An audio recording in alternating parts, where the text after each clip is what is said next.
السلام علیکم۔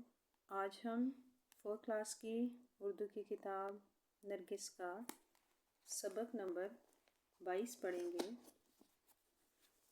جو ایک نظم ہے۔ اس کا نام ہے ایک کتا اور اس کی پرچھائی۔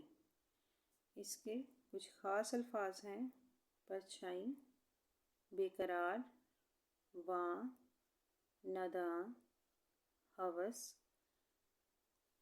سیڑھی۔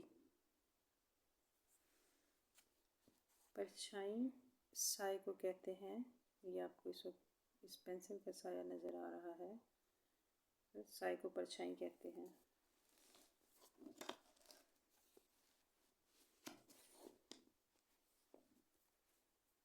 منہ میں ٹکڑا لیے ہوئے کتا ایک دریا کو تیر کر اترا، پانی آئینہ سا رہا تھا چمک، نظر آتی تھی تہ کی مٹی تک۔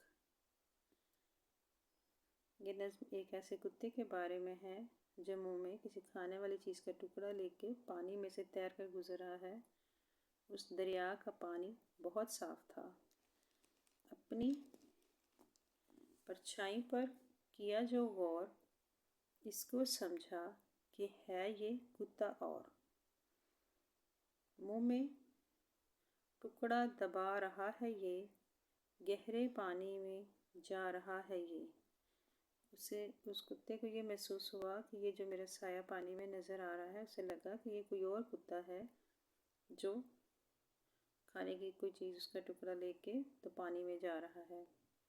حرص نے ایسا بے قرار کیا، جھٹ سے غرا کے اس پہ وار کیا، جوں ہی ٹکڑے پہ اس کے منہ مارا، اپنا ٹکڑا بھی کھو دیا سارا۔ حرص لالچ کو کہتے ہیں۔ اس کتے کو لالچ ہوا کہ میں اس کتے سے اس کا ٹکڑا بھی لے لوں تو میرے پاس کھانے کو زیادہ چیزیں ہو جائیں گی، لیکن جیسے ہی اس نے اس کا ٹکڑا کھینچنے کے لیے منہ کھولا، اس کا اپنا ٹکڑا بھی پانی میں بہہ گیا اور اس کے پاس نہیں رہا، کھو گیا اس سے۔ وہاں نہ ٹکڑا نہ اور کتا تھا، وہم تھا، وہم کے سوا کیا تھا؟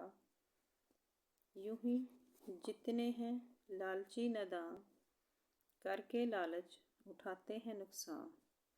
یعنی وہاں تو کتا تو تھا ہی نہیں، وہ تو اس کا اپنا سایہ تھا۔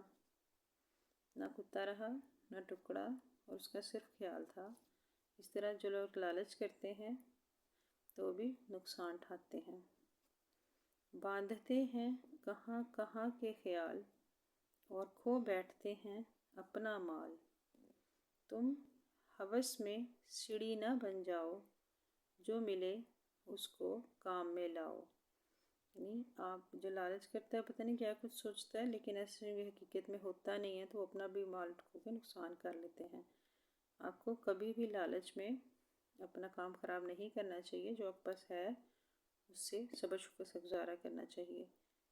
یہ نظم اسماعیل میرٹھی صاحب نے لکھی ہے۔ اس کی تشریح اور مشق آپ کو انشاءاللہ اگلی ویڈیو میں مل جائے گی۔ اللہ حافظ۔